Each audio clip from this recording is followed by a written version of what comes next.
नमस्कार, one India Hindi में आपका स्वागत है। मैं हूं शिखा थोरिया।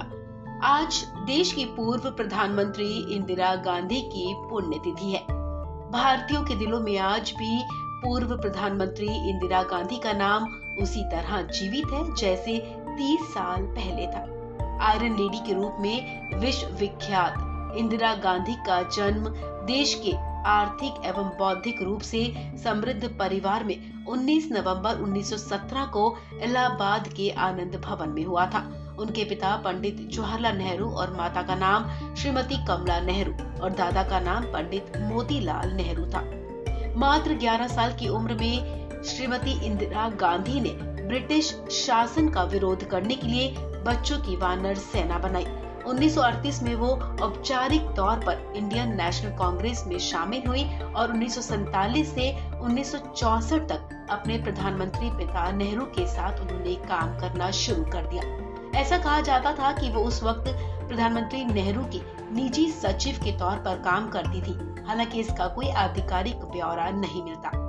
पूर्व प्रधानमंत्री इंदिरा गांधी को राजनीति विरासत में मिली थी और ऐसे में सियासी उतार चढ़ाव को वो बखूबी समझती थी। पिता के निधन के बाद कांग्रेस पार्टी में इंदिरा गांधी का ग्राफ अचानक काफी ऊपर पहुंच गया और लोग उनमें पार्टी और देश का नेता देखने लगे। वो सबसे पहले लाल बहादुर शास्त्री के मंत्रिमंडल में सूचना एवं प्रसारण मंत्री बनी।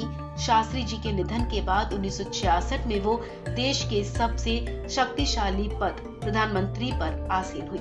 इंदिरा गांधी अपने कड़े फैसलों के लिए जानी जाती थी। पूरी दुनिया ने उनके फैसले का लोहा माना था।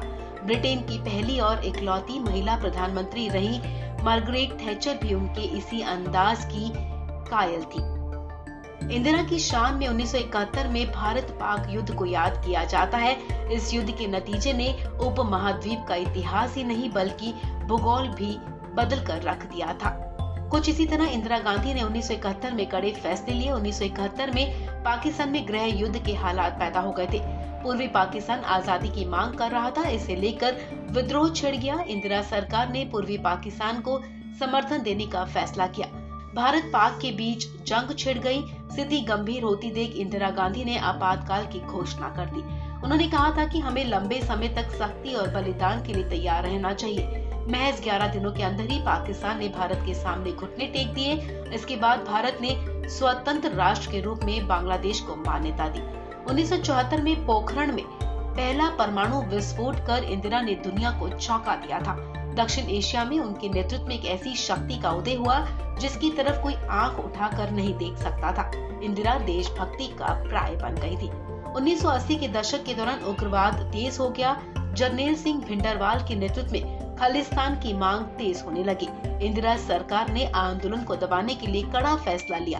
खालिस्तानी आतंकियों को रोकने के लिए इंदिरा गांधी ने ऑपरेशन ब्लू स्टार को हरी झंडी दे दी।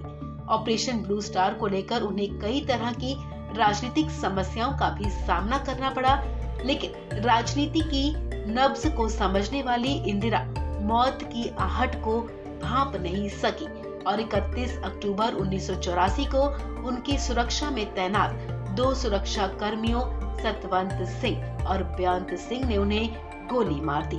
दिल्ली के एम्स ले जाते समय इंदिरा गांधी का निधन हो गया था।